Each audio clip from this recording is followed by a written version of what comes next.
এই উখল-মুখল পৰিৱেশৰ সৃষ্টি কৰিছে ভাৰতীয় জনতা পাৰ্টি আৰু BPF দলৰ কাৰ্যকৰ্তাই।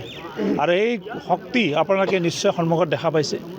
এই শক্তি অপৰাভূত আৰু আমি আগবাঢ়ি যাম।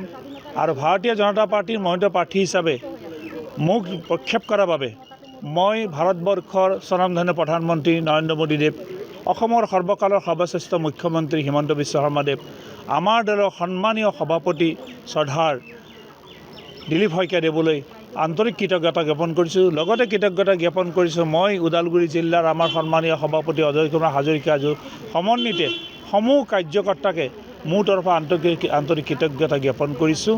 আৰু মই ভাবোঁ অনাগত দিনত আমাৰ সন্মিলিত শক্তিৰে আমাৰ যি চাৰিজন প্ৰতিনিধি আছে সকলোৱে বিজয় নিশ্চিত। এই চাৰিজন প্ৰতিনিধিয়ে আমি নিশ্চয় ওদালগুৰি এখন নতুন ওদালগুৰি পাম বুলি মই আশা ৰাখিছোঁ। কংগ্ৰেছৰ স্থিতি আপুনি সমগ্ৰ অসমতে দেখা পাইছে। অসমত কৃতি অৱস্থাত আছে কংগ্ৰেছৰ স্থিতি আপোনালোকে দেখা পাইছে। গতিকে মই কংগ্ৰেছৰ কথা নকওঁৱেই।